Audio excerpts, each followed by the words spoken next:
Hello everyone, गुरुजी Uttarakhandi channel पर आपका बहुत बहुत स्वागत है। जैसा कि आप लोग जानते हैं कि हमारी विदाशी लर्निंग ऐप पर प्रयोगशाला सहायक का कोर्स चल रहा है। अगर आप भी इस कोर्स को परचेज़ करना चाहते हैं तो गूगल प्ले स्टोर से आप डाउनलोड कीजिए विदाशी लर्निंग ऐप और उस पर जाकर आप हमारा प्रयोगशाला सहायक का कोर्स देख सकते हैं। वहाँ पे आपको डेमो लेक्चर्स मिल जाएंगे। आप उन डेमो लेक्चर्स को देखिए और फिर डिसाइड कीजिए आपको ये कोर्स परचेज़ करना है या नहीं। तो आज का जो हमारा टॉपिक है ये भी आपका प्रयोगशाला सहायक कोर्स का ही एक टॉपिक है। तो चलिए स्टार्ट करते हैं हम आज का टॉपिक। आज के वीडियो में हम डिस्कस करेंगे stoichiometric calculations and concentration of solution, यानी स्टोकियोमेट्रिक परिकलन है और विलयन की सांद्रता को किस तरीके से एक्सप्रेस किया जाता है इसके बारे में डिस्कशन करेंगे। तो चलिए स्टार्ट करते हैं। देखिए, सबसे पहले इसमें कैलकुलेशन स्टार्ट करने से पहले हम बात कर लेते हैं 1 मोल की, क्योंकि केमिस्ट्री में जितने भी अभी हम न्यूमेरिकल्स करने जा रहे हैं उसमें हम 1 मोल वगैरह से काफी डील करेंगे। तो मोल के बारे में हमने एक बार प्रीवियस वीडियो में भी डिस्कशन किया है कि आपके 1 मोल में कितने पार्टिकल्स होते हैं। आपके पार्टिकल्स होते हैं 6.022 × 10⁻23। ठीक है, इतने होते हैं। अब ये आप एटम्स के लिए भी ले सकते हैं। ये एटम्स के लिए हो गया, ये आपका किसके लिए हो गया, ये मॉलिक्यूल्स के लिए हो गया, और ये हो सकता है आपका ग्राम फॉर्मूला मास हो जाता है, यानी कि आपके आयनिक कंपाउंड, अगर हम बात कर रहे हैं कोई आयनिक कंपाउंड का मॉलिक्यूल है तो उसके लिए आपका आ सकता है।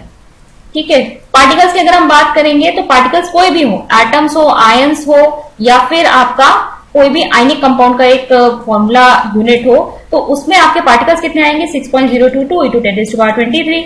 और मास की अगर हम बात करें तो आपका एटम्स का मास जो होता है 1 मोल एटम्स का मास होता है उसके ग्राम एटॉमिक मास की इक्वल। ग्राम एटॉमिक मास क्या है? जब आप एटॉमिक मास यानी आपका जो परमाणु द्रव्यमान है उसे आप ग्राम्स में एक्सप्रेस करते हैं, उसे आप ग्राम्स पे कन्वर्ट कर देंगे तो वही आ जाता है आपका ग्राम एटॉमिक मास। इसके बारे में भी हम चर्चा कर चुके हैं पहले। अगर हम मॉलिक्यूल्स की बात कर रहे हैं तो इसे आप कहते हैं ग्राम मॉलिक्यूलर मास या मोलर मास भी इसे कहा जाता है। तो ग्राम मॉलिक्यूलर मास भी क्या हो गया आपका मॉलिक्यूल्स का जो द्रव्यमान है, यानी कि आपके अणु का द्रव्यमान अगर आप ग्राम्स में एक्सप्रेस कर देंगे तो आपका ग्राम मॉलिक्यूलर मास या मोलर मास आ जाएगा। और यहाँ पे ये ग्राम फॉर्मूला मास आ जाएगा। अगर आयनिक कंपाउंड है आपका, उसका अगर आप आणविक द्रव्यमान निकाल रहे हैं तो क्या हो सकता है वो ग्राम फॉर्मूला मास। अब तीसरी चीज यहाँ पर एक आती है वॉल्यूम। इसके बारे में हम इसमें पढ़ेंगे कि वॉल्यूम ऑफ अ गैस, अगर हम 1 मोल गैस के पार्टिकल्स ले रहे हैं, ठीक है, 1 मोल गैस अगर हमने ली है तो वो कितना वॉल्यूम ऑक्यूपाई करती है 22.4 लीटर वॉल्यूम या आयतन होता है इस गैस का एसटीपी पर। ठीक है, एसटीपी पर, स्टैंडर्ड टेम्परेचर एंड प्रेशर। तो हम कह सकते हैं कि एसटीपी पर 1 मोल गैस कितना वॉल्यूम ऑक्यूपाई करेगी 22.4 लीटर। अब ये एसटीपी क्या है? एसटीपी का मतलब है हम यहाँ कंडीशंस को स्पेसिफाई कर रहे हैं। आईयूपीएसी ने एसटीपी को डिफाइन करने के लिए आप कह सकते हैं कहा है कि टेम्परेचर यहाँ पर कितना होता है, टेम्परेचर होता है यहाँ पर 273.15 केल्विन। ठीक है, केल्विन में इतना होगा, और अगर आप डिग्री सेल्सियस में लेंगे तो ये है 0 डिग्री सेल्सियस। जबकि प्रेशर की अगर हम बात करें तो प्रेशर आपका होता है या तो ये 1 बार आप लिख सकते हैं इसे, या फिर 105 पास्कल्स लिख सकते हैं। तो ये है आपकी स्टैंडर्ड टेम्परेचर एंड प्रेशर यानी एसटीपी की कंडीशन। और एसटीपी पर कोई भी 1 मोल गैस अगर होगी तो 22.4 लीटर आयतन लेगी। अगर हम एनटीपी की बात करें, ठीक है, दो चीजें आती है एसटीपी एंड एनटीपी, इन दोनों को समझना है आपको। एनटीपी की अगर हम बात करें यानी नॉर्मल टेम्परेचर एंड प्रेशर, तो यहाँ पर जो गैस है या एयर के पार्टिकल्स हैं, तापमान यहाँ पे माना जाएगा 20 डिग्री सेल्सियस। ये डिग्री सेल्सियस में आ गया आपका। अगर आप इसे केल्विन में कन्वर्ट करते हैं तो 293.15 केल्विन। ठीक है, ये केल्विन में आ गया। और प्रेशर यहाँ पे कितना होता है? प्रेशर होता है यहाँ पर 1 एटमॉस्फेयर। ठीक है, एटमॉस्फेयर में लेंगे 1 एटमॉस्फेयर, या फिर आप ले सकते हैं 101.325 किलो पास्कल। ये है। तो फर्क आपको ध्यान में रखना है। एसटीपी की जब हम बात कर रहे हैं तो टेम्परेचर कितना है 0 डिग्री सेल्सियस है, जबकि एनटीपी की अगर हम बात कर रहे हैं तो आपका 20 डिग्री सेल्सियस है। प्रेशर की अगर बात करेंगे तो एसटीपी पे 1 बार या 105 पास्कल होता है, क्योंकि एनटीपी पे अगर हम बात करेंगे तो ये 1 एटमॉस्फेयर या 101.325 किलो पास्कल होता है। तो ये कंडीशंस आप ध्यान में रखेंगे। अच्छा, कहीं कहीं पे आपको ना 22.7 लीटर भी लिखा हुआ मिल जाएगा। वो इसलिए होता है क्योंकि प्रेशर की अगर हम बात करें तो 1 बार इक्वल टू होता है आपका, अगर आप इसे एटमॉस्फेयर में कन्वर्ट करते हैं तो 0.986, ठीक है, एटीएम। ये एग्जैक्ट वैल्यू है जिसको हम अप्रोक्सीमेटली 1 एटमॉस्फेयर ले लेते हैं। तो अप्रोक्सीमेट अगर जब आंसर लिया होगा आपका 1 एटमॉस्फेयर लिया होगा तो 22.4 लीटर आएगा, जबकि अगर हम इसकी एग्जैक्ट वैल्यू रखेंगे तो हमें 22.7 लीटर देखने को मिलेगा। तो दोनों सही है, ऐसा कुछ नहीं है क्योंकि बहुत ज्यादा फर्क नहीं आने वाला है आपका। ठीक है, तो ध्यान में रखना है कई बुक में आपको, क्योंकि ये डिफरेंस देखने को मिलता है, इसलिए मैंने यहाँ पर ये क्लियर कर दिया। चलिए अब आगे बढ़ते हैं, इतनी चीजें समझ में अगर हमें आ गई हैं तो। अच्छा, एक चीज और, हमने कहा वॉल्यूम ऑफ गैस कितना होता है 1 मोल का, 22.4 लीटर ऑक्यूपाई करेगी कोई भी गैस एसटीपी पर। अगर लिक्विड या सॉलिड होगा तो 1 मोल लिक्विड या सॉलिड का वॉल्यूम अगर आपको निकालना है तो आप कैसे निकालेंगे, मोलर मास अपॉन डेंसिटी। ठीक है, उसका मोलर मास लेंगे, उसका मोलर द्रव्यमान, और उसको डिवाइड किससे करेंगे, उसके घनत्व से यानी डेंसिटी से। चलिए आगे बढ़ते हैं। तो सबसे पहली चीज जो हमको देखनी है वो है परसेंटेज कंपोजिशन। परसेंटेज कंपोजिशन या प्रतिशत संगठन जिसे कहा जाता है। किसी भी यौगिक में, मैंने कोई भी अगर यौगिक लिया, जैसे CO2 ले लिया मैंने एक यौगिक, अगर मुझे इसमें किसी पर्टिकुलर एक तत्व की, किसी एक एलिमेंट का परसेंटेज निकालना है कि इस CO2 में मुझे कार्बन चाहिए कि ये कितने प्रतिशत मौजूद है, तो मैं इसे परसेंटेज कंपोजिशन से निकाल सकती हूँ। इसमें आप कैसा फॉर्मूला लगाते हैं, percentage mass of an element, mass of element in compound, यानी इस यौगिक में कार्बन कितना है उसका द्रव्यमान लेंगे, और upon molar mass of the compound, इस यौगिक का पूरा मोलर द्रव्यमान जो है वो हम यहाँ रखेंगे इंटू 100 करेंगे। ठीक है, इसको एग्जांपल से समझ लेते हैं। जैसे calculate the mass percent of carbon in ethyl alcohol C2H5OH, formula आपको दे रखा है। आपको मास परसेंट निकालना है किसका, कार्बन का निकालना है इथाइल एल्कोहल में। C2H5OH में कार्बन का कितना परसेंटेज प्रेजेंट है, तो आप सबसे पहले मोलर मास निकाल लीजिए इथेनॉल का। इथेनॉल का मोलर मास आप कैसे निकालेंगे, यहाँ हमारे पास कितने हैं, C के 2 एटम्स हैं इस मॉलिक्यूल में, यानी इस अणु में C के 2 परमाणु हैं, तो 2 इंटू 12 क्या होता है, कार्बन का द्रव्यमान होता है, 2 से मल्टीप्लाई करेंगे, प्लस हाइड्रोजन कितने, देखिए 5 यहाँ है और 1 यहाँ है, टोटल 6 हाइड्रोजन है हमारे पास, तो 6 इंटू 1 करेंगे, प्लस 1 ऑक्सीजन है, ऑक्सीजन का द्रव्यमान हमने 16 लिख लिया। इनको मल्टीप्लाई करेंगे और फिर ऐड करेंगे तो आपका आ जाएगा 46 ग्राम। तो 46 ग्राम जो आया है आपका मोलर मास आया है आपके यौगिक का।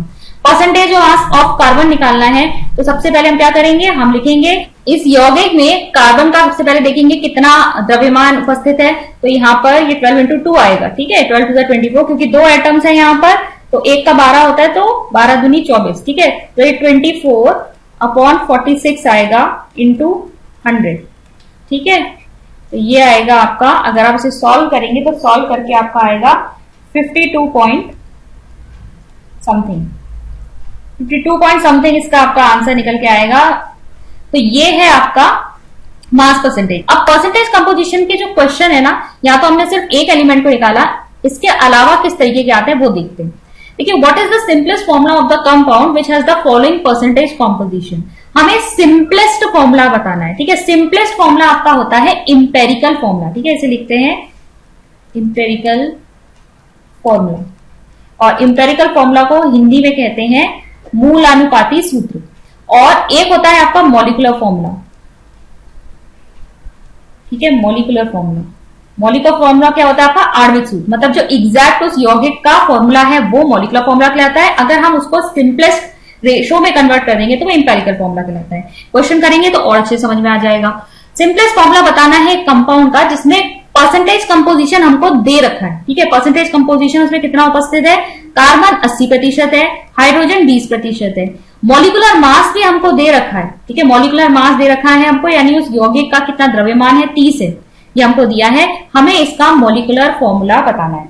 तो देखिए, सबसे पहले हम इसमें क्या करते हैं, इस क्वेश्चन को करने का तरीका क्या है। सबसे पहले तो क्या निकालते हैं, रिलेटिव नंबर ऑफ मोल्स। देखिए, वैसे तो अगर बुक्स में देखेंगे तो एक टेबल की तरह बहुत अच्छे से बनाया गया होता है, लेकिन ऑब्वियसली हमारे पास एग्जाम के टाइम पे इतना समय नहीं होगा कि हम पूरा टेबल बना के सब करें। रिलेटिव नंबर ऑफ मोल्स कैसे निकालते हैं, हर एलिमेंट के लिए अलग अलग निकाली जाएगी। जैसे अगर हमें कार्बन की निकालनी है, ठीक है, तो कार्बन के लिए आपका क्या है, कितना परसेंटेज कंपोजिशन आपको गिवन है, 80% गिवन है। 80 अपॉन हम इसे डिवाइड करेंगे इसके एटॉमिक मास से। कार्बन का एटॉमिक मास हमें पता है कितना होता है, 12। डिवाइड करेंगे कितना आ जाएगा आपका, ये आएगा समथिंग 6.66। ऐसे ही आप रिलेटिव नंबर ऑफ मोल्स किसके निकालेंगे, आप निकालेंगे दूसरा आपका जो गिवन है हाइड्रोजन। हाइड्रोजन का आप प्रतिशत देखेंगे कितना गिवन है, प्रतिशत संगठन आपको गिवन है 20। हाइड्रोजन का आपका एटॉमिक मास होता है 1, तो आपका आ जाएगा 20। अब यहां पर हमें केवल 2 ही तत्व गिवन थे, तो हमने 2 ही तत्वों का निकाला है। ऐसा भी हो सकता है किसी क्वेश्चन में आपको 3 तत्व गिवन हो, तो 3 तत्वों का अलग अलग रिलेटिव नंबर ऑफ मोल्स निकालेंगे।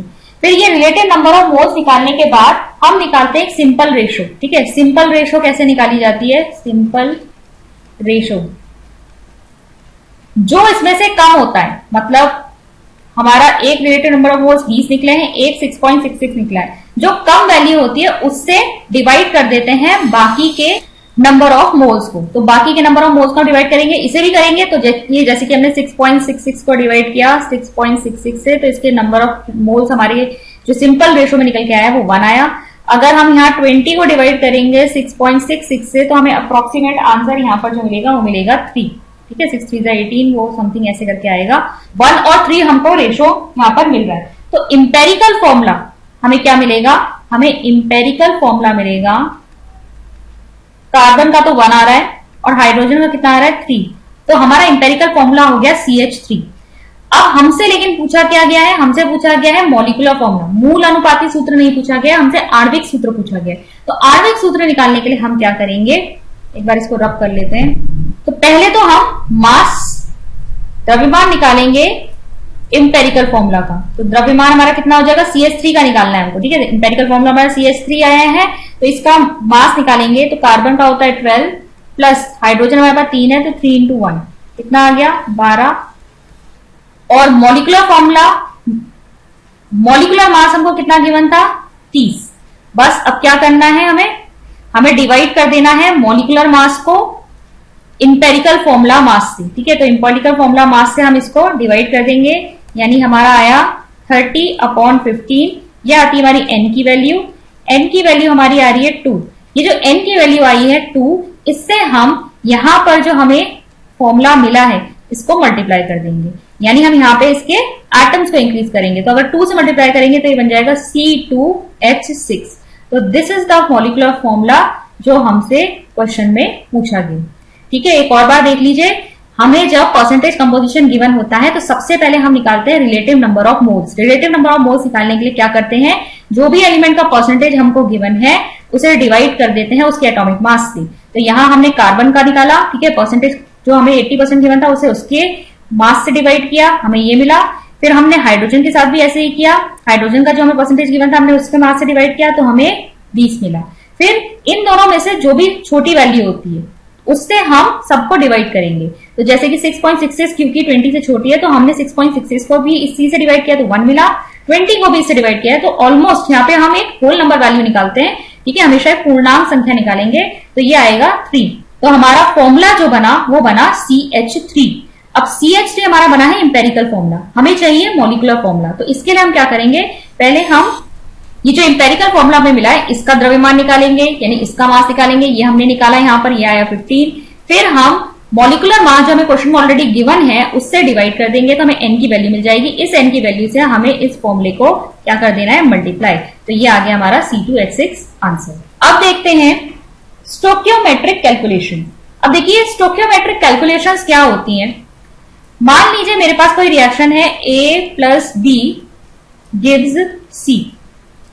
स्टोक्योमेट्रिक कैलकुलेशन बेस्ड होती है किसी भी रिएक्शन में जो रिएक्टेंस यानी अभिकारक और जो प्रोडक्ट बन रहा है यानी जो उत्पाद मौजूद है उनके बीच में जब हम मात्रात्मक संबंध स्थापित करते हैं यानी कि क्वांटिटेटिव रिलेशनशिप्स देखते हैं, तो हम उनको कहते हैं स्टोक्योमेट्री। और जो कैलकुलेशंस इन क्वांटिटेटिव रिलेशनशिप्स पर बेस्ड होती है उन्हें कहते हैं स्टोक्योमेट्रिक कैलकुलेशंस।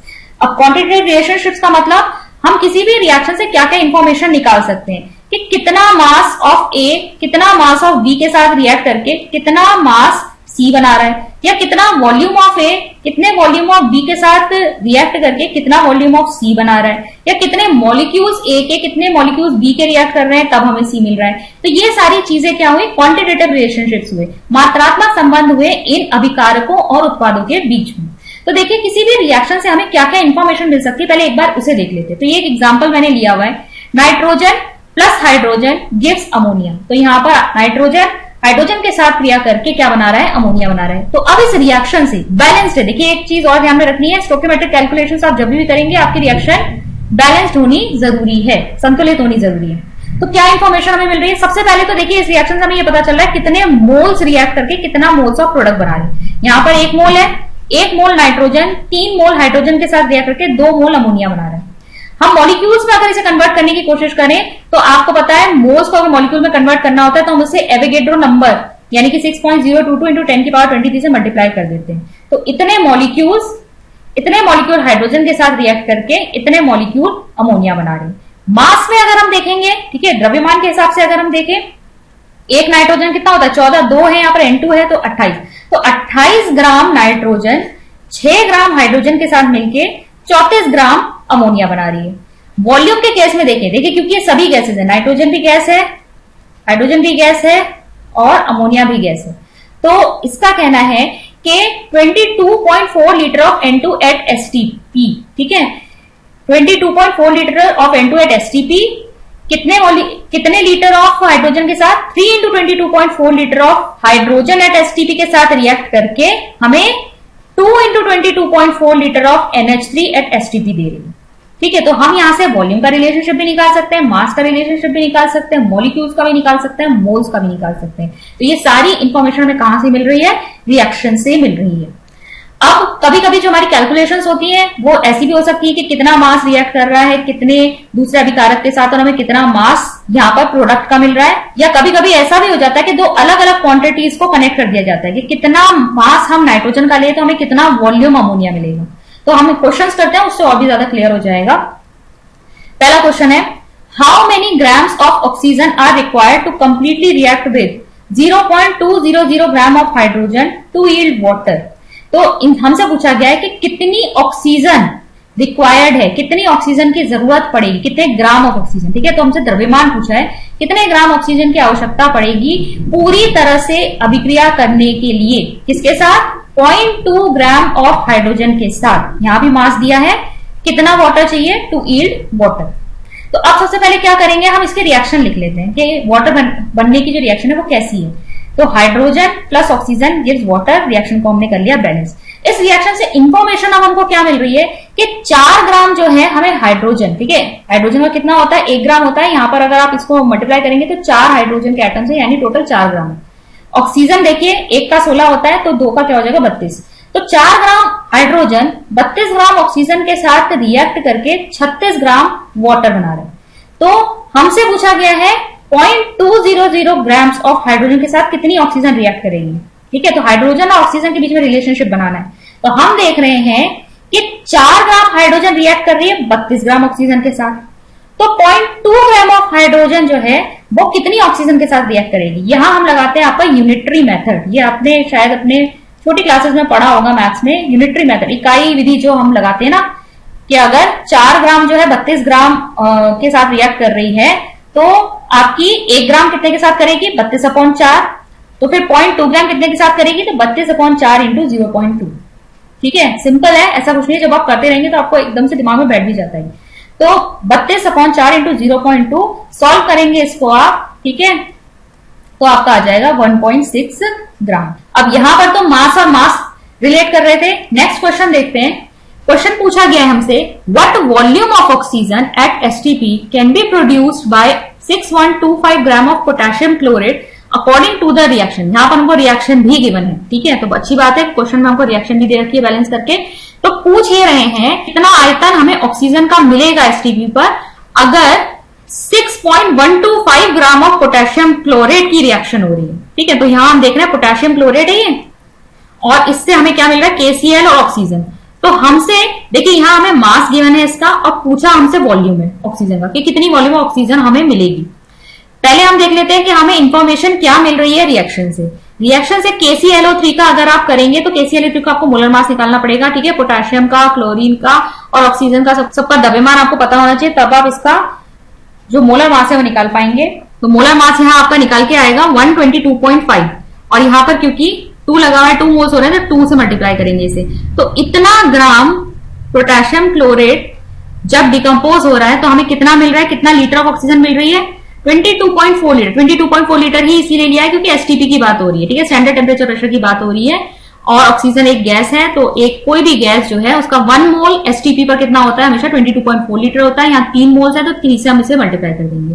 तो इतने ग्राम ऑफ पोटेशियम क्लोराइड से हमें 3 into 22.4 लीटर ऑफ ऑक्सीजन मिल रही है, तो हमसे पूछा गया है तो इतने 6.125 ग्राम से हमें कितनी मिलेगी, तो सीधे सीधे बना लेंगे। इसको आपने मल्टीप्लाई किया, ये आपका आ गया 245, तो 245 ग्राम ऑफ KClO3 गिव्स इतना लीटर ऑफ ऑक्सीजन, तो 6.125 gram of KClO3 will give, तो हम इसके अपॉन में लिखेंगे इसे 245 इंटू मल्टीप्लाई करेंगे 6.125, सॉल्व करेंगे, सॉल्व करके आपका 1.68 लीटर आ जाएगा। ठीक है, इसे आप करके देखेंगे, इजी है क्वेश्चन, कुछ टफ नहीं है। अब एक हमारा कॉन्सेप्ट आता है लिमिटिंग रिएजेंट का। ठीक है, सीमांत अभिकर्मक, जो अभिक्रिया में पहले समाप्त होता है उसे हम लिमिटिंग रिएजेंट कहते हैं। तो ठीक है, reactant which is completely consume during the reaction. जैसे देखिए मैंने यहाँ पे एक रिएक्शन लिखी है, मैग्नीशियम और सल्फर की रिएक्शन हो रही है और हमें मैग्नीशियम सल्फाइड मिल रहा है। अब मैं इसको आपको समझाने के लिए यहाँ पे मोल्स ले लेती हूँ, लेकिन ऐसा रियल वैल्यूज नहीं है। ठीक है, मैं ऐसे ही ले रही हूँ कि मान लीजिए 8 ग्राम जो मैग्नीशियम है वो आपकी 16 ग्राम सल्फर के साथ रिएक्ट हो रही है और आपको दे रही है 24 ग्राम ऑफ मैग्नीशियम सल्फाइड। ठीक है, हम ये मान रहे हैं, ये रियल वैल्यूज नहीं है। ठीक है, अजम्पशन है बस खाली। मान लीजिए क्वेश्चन में आपको ये दिया होता, आपके पास 4 ग्राम जो है मैग्नीशियम है, 24 ग्राम आपके पास सल्फर है, तो कितनी मैग्नीशियम सल्फाइड बनेगी। तो अब आप किसको रिलेट करेंगे, आप मैग्नीशियम के साथ मैग्नीशियम सल्फाइड का रिलेशन निकालेंगे या सल्फर के साथ मैग्नीशियम सल्फाइड का रिलेशन निकालेंगे। हम देख रहे हैं कि ऑलरेडी 8 ग्राम को तो चाहिए था 16 ग्राम के साथ रिएक्ट करने में, या सल्फर तो बढ़ा दी लेकिन मैग्नीशियम को तो कम कर दिया। अब मैग्नीशियम तो पहले ही कंज्यूम हो जाएगा, फिर चाहे सल्फर कितनी भी बची हो उससे क्या फर्क पड़ता है। तो जो चीज पहले कंज्यूम हो जाती है, तो हमारा जो मैग्नीशियम सल्फाइड यहाँ बनेगा वो किस पे डिपेंड करेगा, वो डिपेंड करेगा मैग्नीशियम पे, ना कि सल्फर पे। सल्फर चाहे बचा भी रहे लेकिन उससे रिएक्ट करने के लिए मैग्नीशियम तो है ही नहीं यहाँ पर, तो इसीलिए मैग्नीशियम यहाँ पे हमारा क्या हो जाएगा, सीमांत अभिकर्मक यानी लिमिटिंग रिएजेंट। तो प्रोडक्ट कितना बना है वो किस पे डिपेंड करता है, वो हमेशा लिमिटिंग रिएजेंट पे डिपेंड करता है। तो इसीलिए क्वेश्चंस में अगर आपको मास दोनों के गिवन है और आपसे पूछा जा रहा है कि प्रोडक्ट कितना बना है, तो आप वो प्रोडक्ट किसके बेसिस पे निकालेंगे, पहले आपको क्या आइडेंटिफाई करना पड़ेगा, आपको लिमिटिंग रिएजेंट आइडेंटिफाई करना पड़ेगा कि लिमिटिंग रिएजेंट कौन सा है, उसी के बेसिस पे आप अपना प्रोडक्ट डिसाइड कर सकते हैं। क्वेश्चन करते हैं और अच्छे समझ में आ जाएगा।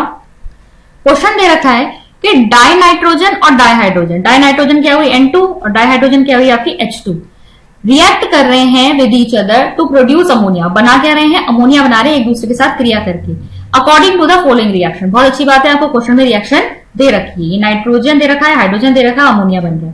Calculate the mass of ammonia produced if इतना gram of dinitrogen reacts with इतना ग्राम ऑफ डाई हाइड्रोजन। तो हमसे अमोनिया का अमाउंट पूछा है कि कितना NH3 जो है उसका द्रव्यमान पूछा गया कितना बनेगा, कि अगर हमारे पास 2 × 10⁻³ ग्राम डाई नाइट्रोजन गिवन है और 1 × 10⁻³ ग्राम हमको डाई हाइड्रोजन गिवन है। तो देखिए सबसे पहले तो हम रिएक्शन लिख लेते हैं। रिएक्शन है हमारी N2 + 5H2 gives twice NH3। अब इस रिएक्शन से हमें इंफॉर्मेशन क्या मिल रही है, हमें इंफॉर्मेशन ये मिल रही है कि 28 ग्राम आपका नाइट्रोजन रिएक्ट कर रहा है किसके साथ, ये आपका 6 हो जाएगा, 6 ग्राम हाइड्रोजन के साथ, और हमको मिल रहा है यहां पर 34 ग्राम ऑफ अमोनिया। ठीक है, NH3 का करेंगे, N आपका कितना होता है 14 + 3 17, 17 × 2 34 ग्राम हो जाएगा। तो आपका 28 ग्राम नाइट्रोजन 6 ग्राम हाइड्रोजन से रिएक्ट करके 34 ग्राम आपका अमोनिया बना रहा है। अब हम देख लेते हैं पहले, हमें नाइट्रोजन कितना गिवन है 2 × 10⁻³ ग्राम, यानी कि अगर आप इसे सॉल्व करके लिख लेंगे तो 10⁻³ कितना हो जाएगा, सीधे सीधे आपका 2000 ग्राम हो जाएगा। तो देखिए अब यहां से सॉल्व करते हैं, हम कह रहे हैं 28 ग्राम N2 रिएक्ट कर रहा है किसके साथ, 6 ग्राम हाइड्रोजन के साथ, तो 2000 ग्राम N2 के लिए कितनी हाइड्रोजन रिक्वायर्ड होगी, तो 6/28 × 2000 करेंगे, यूनिटरी मेथड लगाएंगे अपना वही, तो हमें मिल रहा है यहां पर, सॉल्व करेंगे अब इसे तो ये आएगा 428.6 ग्राम। और हमें दिया कितना है क्वेश्चन में, हमें दिया है, अगर आप इसे भी सॉल्व कर लीजिए, ये आपका 1000 ग्राम हो जाएगा। ठीक है, 1000 ग्राम। तो हमसे कह रहे हैं कि नाइट्रोजन जो अब 2000 ग्राम है, तो हमें कितने हाइड्रोजन की रिक्वायर्ड है, हमें रिक्वायरमेंट है 428.6 ग्राम ऑफ हाइड्रोजन की। तो क्योंकि हमें हाइड्रोजन तो एक्सेस में दिया है, हाइड्रोजन दिया 1000 ग्राम है, जबकि चाहिए कितना, सिर्फ 428.6 ग्राम चाहिए हमें 2000 ग्राम नाइट्रोजन के लिए। तो नाइट्रोजन क्या हो जाएगा हमारा N2 हमारा क्या हो जाएगा, लिमिटिंग रिएजेंट। ठीक है, ये पहले समाप्त हो जाएगा क्योंकि ये 428.6 ग्राम हाइड्रोजन के साथ पूरा रिएक्ट होकर अमोनिया बना देगा जितना इसे बनाना है। उसके बाद बची हुई हाइड्रोजन चाहे ऐसे भी रहे रिएक्शन में, कुछ फर्क नहीं पड़ने वाला है। ठीक है, तो N2 इज लिमिटिंग रिएजेंट। तो अब आप किसके साथ रिलेशनशिप बनाओगे, अमोनिया कितना बना है किसके साथ पहचानोगे आप, नाइट्रोजन के साथ। तो अब देखते हैं नाइट्रोजन के साथ क्या रिलेशनशिप बन रहा है। तो हम यहाँ इक्वेशन में फिर से देख रहे हैं कि 28 ग्राम जब आपकी नाइट्रोजन है तो आपको 34 ग्राम अमोनिया मिल रहा है। ठीक है, तो देख लेते हैं कि 28 ग्राम ऑफ N2 से हमको क्या मिल रहा है, 34 ग्राम ऑफ NH3। तो हमें 2000 ग्राम अगर N2 है तो हमें कितनी अमोनिया मिलेगी, तो 34/28 इंटू 2000। इसी तरह करेंगे इसको, और इसे जब आप सॉल्व करेंगे तो आपका आंसर कुछ आएगा लगभग इतना। तो आई होप समझ में आया होगा लिमिटिंग रिएजेंट का कॉन्सेप्ट कि क्यों जरूरी है। अच्छा, अब ये तो थोड़ा डिटेल क्वेश्चन हो गया। एक अच्छा क्वेश्चन जो एग्जाम में आ सकता है आपके लिमिटिंग रिएजेंट के ऊपर वो ये है, in the reaction A plus B2 gives AB2, identify the limiting reagent if any in the following mixtures। तो हमको रिएक्शन तो ये गिवन है, देखिए A plus B2, ठीक है, यहां लिख लेते हैं A plus B2 gives AB2। तो हमको क्या दे रखा है वो हम हर क्वेश्चन के हिसाब से लगाते जाएंगे। तो पहले देखिए, पहले वाले पार्ट में हमसे पूछा गया कि लिमिटिंग एजेंट कौन सा है, हमसे पूछ रहे हैं। ठीक है, सीमांत अभिकर्मक कौन सा है, तो हमसे कह रहे हैं कि 300 एटम्स ऑफ ए दे रखे हैं और 200 मॉलिक्यूल्स ऑफ बी दे रखे हैं। तो एक बार जरा रिएक्शन में देख रखते हैं कि एटम्स और मॉलिक्यूल्स के बीच में रिलेशन क्या बन रहा है। हम देख रहे हैं क्या एक एटम ए का है और B2 क्या होगा, एक मॉलिक्यूल होगा क्योंकि यहां पे लगा हुआ है ये 2, और एक मॉलिक्यूल आपका किसका है, B2 का है। तो रिएक्शन में क्या हो रहा है, एक एटम ए का रिएक्ट कर रहा है एक मॉलिक्यूल B2 से, यानी एक परमाणु ए का रिएक्ट कर रहा है या क्रिया कर रहा है एक अणु B2 से। यहां पर हमें क्या गिवन है, 300 एटम गिवन है ए के और 200 मॉलिक्यूल गिवन है बी के। यहां पर तो हम देख रहे थे 1 का 1 से रिएक्ट हो रहा है, जबकि यहाँ 300 दे दिए, यहाँ पे 200 दिए। हमारा लिमिटिंग रिएजेंट कौन सा हो जाएगा, साफ साफ पता चल रहा है कि बी यहां पर हमारा क्या है, बी लिमिटिंग रिएजेंट है। ठीक है, ये क्वेश्चन आ सकता है, अच्छा क्वेश्चन है, ऑप्शंस दे दिए जाएंगे आपको इसमें। फिर सेकंड वाला देखिए, 2 mole of A plus 3 mole of B. तो चलो मोल के हिसाब से करके देख लेते हैं। तो यहां मोल के हिसाब से देखेंगे तो 1 मोल ए का है और 1 मोल ही बी का है आपका, तो सेम मोल्स होने चाहिए। यहां हम देख रहे हैं क्वेश्चन में क्या देखा है, 2 मोल ए के दे रखे जबकि 3 मोल बी के दे दिए, तो बी तो हमारा एक्सेस में हो गया, यानी हमारा लिमिटिंग रिएजेंट यहाँ पे कौन सा हो गया, ए लिमिटिंग रिएजेंट हो गया, वो पहले खत्म हो जाएगा। फिर नेक्स्ट देख लेते हैं एक और, 100 एटम यहां पर ए के हैं और 100 मॉलिक्यूल्स यहां बी के हैं। तो यहां पर क्या है हमारा, नो लिमिटिंग रिएजेंट, कोई भी नहीं है, क्योंकि हम देख रहे हैं एटम्स के मामले में हमने देख लिया कि एक एटम एक मॉलिक्यूल के साथ रिएक्ट कर रहा है, यहाँ पे 100 एटम्स और 100 मॉलिक्यूल्स गिवन है, तो यहाँ पे कोई भी लिमिटिंग रिएजेंट नहीं होगा, ये दोनों एक दूसरे के साथ कंप्लीटली रिएक्ट कर जाएंगे, तो नो लिमिटिंग रिएजेंट। ऐसे ही हमारा यहां पर हो गया 5 मोल ए के हैं और 2.5 मोल बी के हैं, तो यानी यहां पर भी हमारा क्या हो गया, ये मोल कम हो गए, जबकि यहाँ पे 5 मोल ऑफ बी होने चाहिए थे, तो यहां पर हमारा बी फिर से लिमिटिंग रिएजेंट हो गया। ठीक है, लिमिटिंग रिएजेंट है ये हमारा, और अगला वाला आप लोग खुद करेंगे। चलिए नेक्स्ट आते हैं कंसंट्रेशंस ऑफ सॉल्यूशन को। सॉल्यूशन के बारे में हम पहले पढ़ चुके हैं। सॉल्यूशन क्या होता है आपका, विलियन। विलियन किससे मिलकर बना होता है, सॉल्यूट से और सॉल्वेंट से, दो चीजों से मिलकर बनता है। सॉल्यूट क्या होता है, जो आपका लेस क्वांटिटी यानी कम मात्रा में उपस्थित होता है, विलय, ठीक है, विलय जिसे कहते हैं, वो आपका सॉल्यूट होता है। सॉल्वेंट क्या होता है, विलायक, जो आपका ज्यादा मात्रा में उपस्थित होता है, ठीक है, मोर क्वांटिटी में उपस्थित होता है। जैसे अगर मैं शुगर और वाटर का सॉल्यूशन ले रही हूं, अगर मैंने 1 लीटर पानी लिया है और उसमें मैंने 2 टीस्पून जो है शुगर के डाल दिए हैं, तो शुगर क्या है मेरा सॉल्यूट और वाटर क्या है मेरा सॉल्वेंट, और इन दोनों को मिला के क्या बन जाएगा, सॉल्यूशन, जो कि क्या होता है, होमोजेनियस मिक्सचर। अब सॉल्यूशन में जो कंसंट्रेशन होती है, कंसंट्रेशन मतलब कितना सॉल्यूट डिसॉल्व है उस सॉल्यूशन में, उसको एक्सप्रेस करने के, उसको बताने के बहुत सारे तरीके होते हैं। तो इसमें से 2 तरीके हम पहले भी एक वीडियो में पढ़ चुके हैं, जो कि मास परसेंट और वॉल्यूम परसेंट था। तो इसको बस खाली फॉर्मूला देख लेते हैं। तो मास परसेंट हम कैसे निकालते हैं कि विलय का द्रव्यमान जो आपका सॉल्यूट है उसका मास अपॉन विलयन का द्रव्यमान, ठीक है। तो सॉल्यूट का मास अपॉन सॉल्यूशन का मास इंटू 100, ये होता है आपका मास परसेंट। इसी को हमने वॉल्यूम परसेंट में भी देखा था। वॉल्यूम परसेंट में क्या आ जाता है, volume of solute upon volume of solution into 100। Second आता है आपका मोल फ्रैक्शन। अब मोल फ्रैक्शन देखिए कैसे निकालते हैं। मान लीजिए आपका जो एक सॉल्यूशन है वो A और B से मिलकर बना है, ठीक है। तो उसमें कुछ A के मोल्स होंगे और कुछ मोल उसमें B के होंगे। अगर हमें मोल फ्रैक्शन निकालना है तो मोल फ्रैक्शन आपका क्या होता है कि मान लीजिए मुझे A का मोल फ्रैक्शन निकालना है तो फॉर्मूला लगेगा A के मोलों की संख्या अपॉन विलयन के मोलों की संख्या, यानी टोटल इसमें कितने मोल्स उपस्थित हैं, यानी A के मोल्स अपॉन जितने टोटल मोल्स हैं, A के मोल प्लस B के मोल्स, ये होता है आपका मोल फ्रैक्शन। ऐसे ही अगर हमें B का मोल फ्रैक्शन निकालना है तो क्या आएगा, B के मोल अपॉन टोटल मोल्स। तो इस तरीके से हम मोल फ्रैक्शन निकालते हैं। रिप्रेजेंट करते हैं आप इसको एक्स नहीं है, जाई है, तो एक्स लिख सकते हैं आप इसको।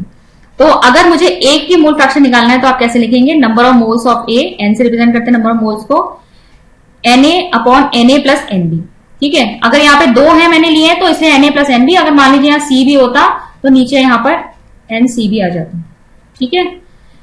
अगर मुझे XB मोल फ्रैक्शन निकालना है तो NB upon Na plus Nb।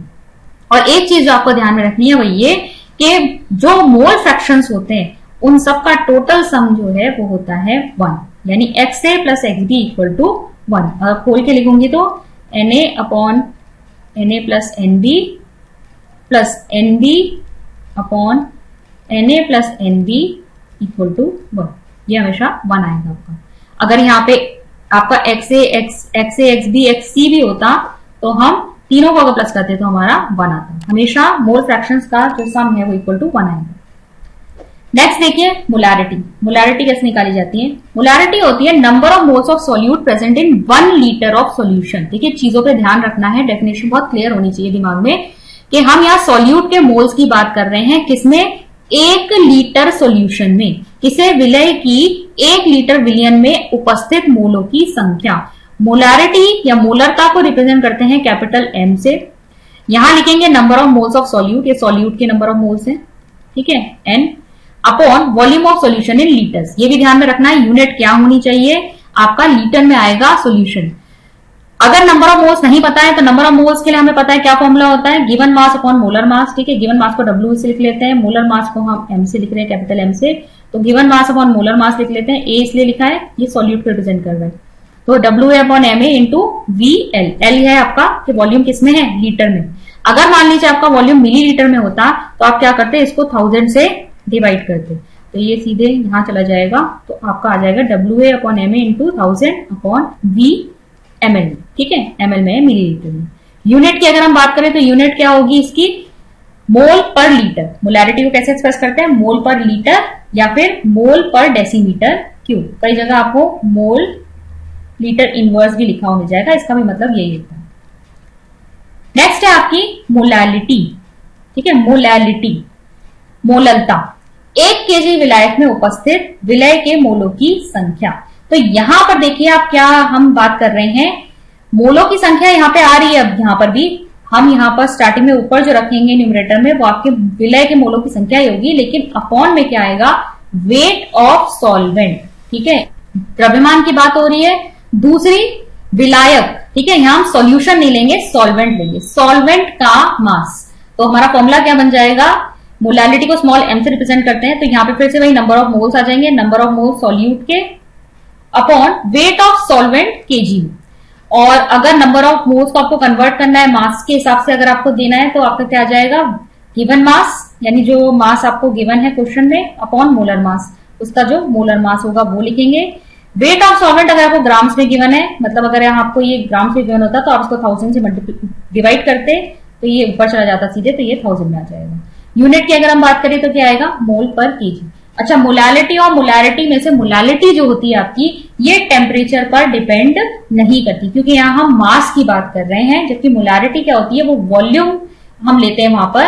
तो वॉल्यूम या आयतन की जब बात होती है वो टेम्परेचर पर डिपेंड करता है। तो मोलैलिटी जो होती है that does not depend on temperature. अच्छा, एक और फॉर्मूला आपका यहाँ आ जाएगा, डाइल्यूशन फॉर्मूला कहते हैं इसे।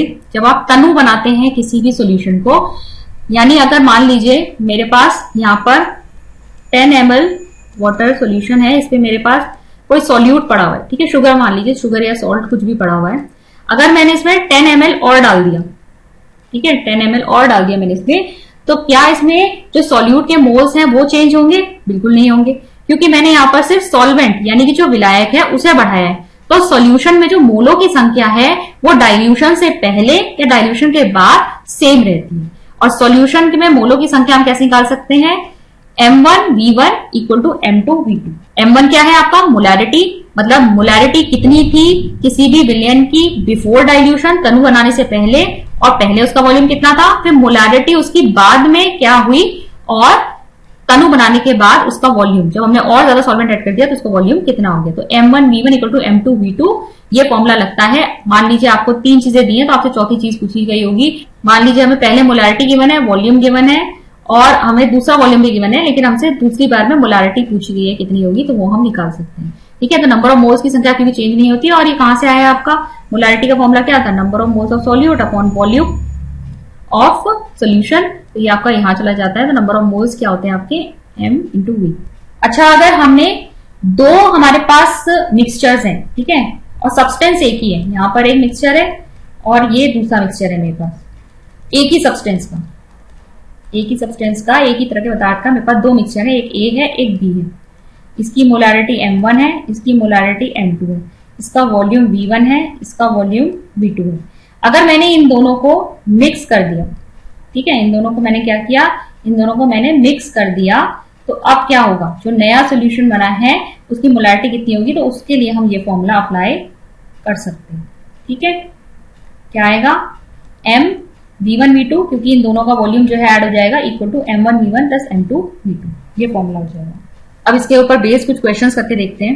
तो पहला क्वेश्चन है आपका, calculate the molarity of NaOH in the solution. ठीक है, तो हमें मोलैरिटी निकालनी है NaOH की, जो कि एक बेस है सोडियम हाइड्रोक्साइड की सॉल्यूशन में, जिसे कैसे बनाया गया? It is prepared by dissolving. क्या घोलकर बनाया गया? 4 gram of NaOH in enough water to form 250 ml of the solution. तो हमको क्या क्या गिवन है पहले ये देख लेते हैं। हमको गिवन है कि mass of solute, mass of solute जो कि है हमारा क्या? NaOH, यानी विलय का जो द्रव्यमान है वो हमको कितना गिवन है? 4 ग्राम गिवन है। वॉल्यूम ऑफ सॉल्यूशन, ठीक है, सॉल्यूशन का यानी विलयन का जो आयतन है वो हमको कितना दे रखा है? 250 ml दे रखा है। अच्छा, हमारा फॉर्मूला क्या होता है? फॉर्मूला हमारा मोलैरिटी का होता है number of moles of solute upon volume of solution. अगर ये मिलीलीटर में है तो हम क्या करते हैं? ऊपर से क्या लगा लेते हैं? 1000 लगा लेते हैं। और अगर ये नंबर ऑफ मोल्स चाहे तो आप अलग से निकाल लें, चाहे आप फॉर्मूले पे ही रख लें। इसी फॉर्मूले में रख लिया है मैंने। तो WA गिवन मास आपको कितना है? 4 ग्राम इंटू 1000 लिखेंगे।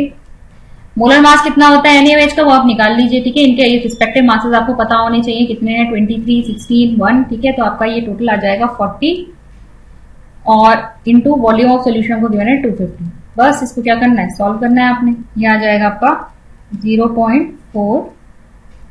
आप इसे M भी लिख सकते हैं, मतलब मोलर हो गया, या फिर आप इसको मोल्स पर लीटर भी लिख सकते हैं, यानी 0.4 मोल्स पर लीटर।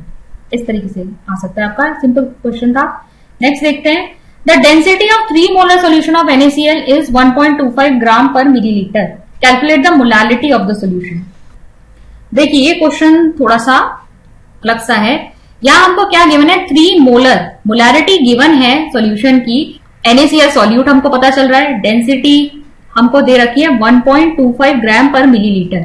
ये किसकी डेंसिटी है? ये आपके सॉल्यूशन की डेंसिटी है। और हमसे पूछी है मोलैलिटी। मोलैलिटी का फॉर्मूला हमें पता है क्या होता है? WA upon MA into mass of solvent upon 1000।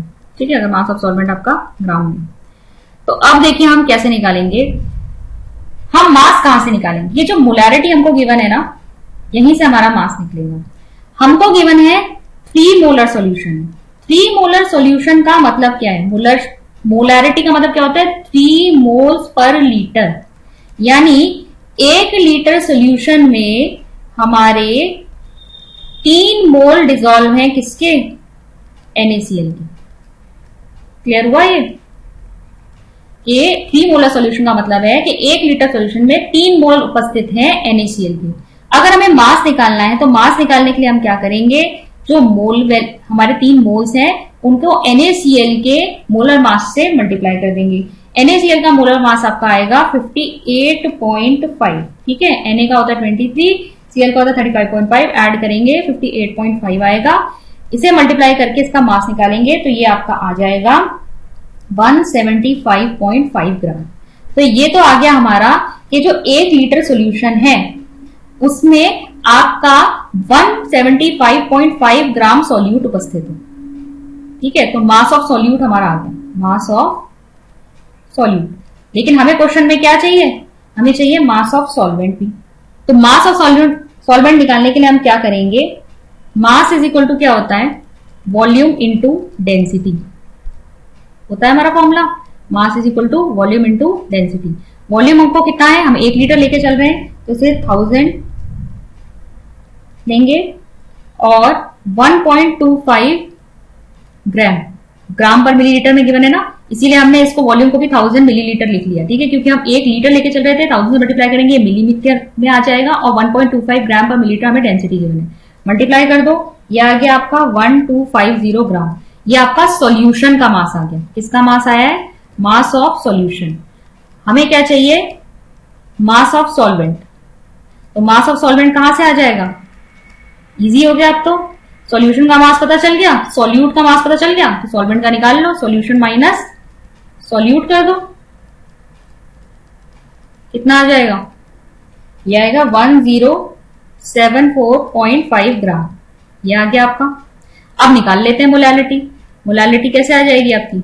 Number of moles का फॉर्मूला लगाएंगे। यहां हमें देखिए ये कंप्लीट रखने की जरूरत नहीं क्योंकि हमें नंबर ऑफ मोल्स गिवन है, तो नंबर ऑफ मोल्स रख लेते हैं। नंबर ऑफ मोल्स कितने गिवन है? 3। मास हमारा कितना आ गया? 1074.5 ग्राम। क्योंकि ये ग्राम में है तो हम क्या करेंगे? ऊपर 1000 से मल्टीप्लाई करेंगे, सॉल्व करेंगे। ये आएगा आपका 2.79 मोलल, ठीक है। मोलालिटी आई है आपकी ये, या मोल्स पर केजी भी आप लिख सकते हैं। नेक्स्ट क्वेश्चन करते हैं। How much volume of 10 molar HCl should be diluted with water to prepare 2 litre of 5 molar HCl। तो यहां पर आपको क्या क्या गिवन है? आपसे पूछा गया है कि 10 मोलर सोल्यूशन के कितने आयतन को हम डाइल्यूट करें, तनु बनाए वाटर से, ताकि हमारा 2 लीटर सोल्यूशन प्रिपेयर हो जाए 5 मोलर का, ठीक है। तो आपको क्या क्या गिवन है? M1 डाइल्यूशन से पहले की मोलारिटी आपको कितनी गिवन है? 10 मोलर। कितना चाहिए हमको डाइल्यूट होने के बाद? M2 5 molar. वॉल्यूम हमें कितना बनाना है? V2 आपको गिवन है 2 लीटर। हमसे पूछा है कितना आयतन ले हम इस 10 मोलर सोल्यूशन का, V1 हमसे पूछ रखा है। तो हमारे पास फॉर्मूला हमको अच्छी तरह पता है, M1 V1 is equal to M2 V2। M1 हमको गिवन है 10, V1, M2 है हमारे पास 5, V2 है 2, ठीक है। V1 is equal to 5 to 10 हो जाएगा। ये 10 इसके अपॉन में आया, 10 से 10 क्या? 1 लीटर। तो 1 लीटर हमारा आंसर आ गया। Very simple question. एक और क्वेश्चन कर लेते हैं। What volume of 6 molar HCl and 2 molar HCl should be mixed to get 1 liter of 3 molar HCl? तो हमसे पूछा है कितना आयतन हम 6 मोलर HCl हाइड्रोक्लोरिक अम्ल का और 2 मोलर HCl का लें। अलग अलग सोल्यूशन, एक की मोलारिटी 6 मोल पर लीटर है, एक की मोलारिटी 2 मोल पर लीटर है। तो कितना आयतन हम इन दोनों सोल्यूशंस का लें ताकि हमें 1 लीटर सोल्यूशन मिल जाए 3 मोलर HCl। अब देखिए हमारे पास एक फॉर्मूला था, M1 V1 plus M2 V2 is equal to M3। हमको गिवन था ये V1 प्लस V2, यहां पर गिवन था ना V1 प्लस V2। अब देखिए M1 तो हमको दे रखा है, कितना दे रखा है? 6 मोलर। M2 भी हमको दे रखा है 2 मोलर और M3 भी हमको दे रखा है 3 मोलर। साथ ही साथ कितना वॉल्यूम बाद में इन दोनों को प्लस करके बना वो भी हमको दे रखा है, यानी V1 प्लस V2 हमको यहां पर दे रखा है 1 लीटर। लेकिन हमको V1 और V2 पता नहीं है कि क्या है, तो हम क्या करेंगे, let V1 is equal to X, तो V2 कितना हो जाएगा 1 माइनस एक्स, ठीक है ना। जब V1 प्लस V2 करके 1 है, तो अगर V को मैं एक्स ले लेती हूँ तो V2 कितना हो जाएगा, V2 हो जाएगा अपने आप से 1 माइनस एक्स। अब हम इसकी वैल्यूज रखते हैं, M1 है हमारा 6, ठीक है, V1 है हमारा x, 6x हो गया ये, प्लस M2 है हमारा 2 और V2 है हमारा 1 माइनस एक्स, इसकी वैल्यू रख लेते हैं। M3 हमको गिवन है 3 और ये हमको गिवन है V1 प्लस V2 1, ये हमने वैल्यूज रखी। अब देखते हैं 6x प्लस, अब 2 को मल्टीप्लाई कर रहे हैं हम, मल्टीप्लाई को हटा देते कंफ्यूजन हो जाएगी, 2 को मल्टीप्लाई इससे भी करेंगे, 2 को मल्टीप्लाई इससे भी करेंगे, तो हो जाएगा 2 minus 2x equal to 3, 6x minus 2x हो जाएगा 4x, 2 उस तरफ जाएगा 3 माइनस 2, तो x इक्वल्स टू 1 अपॉन 4 आ गई, और अगर आप इसे डिवाइड करेंगे तो आपका आ जाएगा 0.25, तो ये 0.25 लीटर्स आई x की वैल्यू, यानी V1 कितना होना चाहिए 0.25।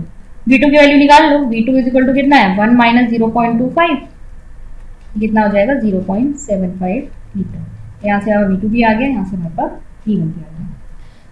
तो कुछ और क्वेश्चंस जब आप प्रैक्टिस करेंगे तो आपको और भी ज्यादा ये फॉर्मूलाज क्लियर हो जाएंगे। तो ये था आज का लेक्चर, आई होप क्लियर हुआ होगा। मिलते हैं नेक्स्ट वीडियो में, thank you. For more online courses,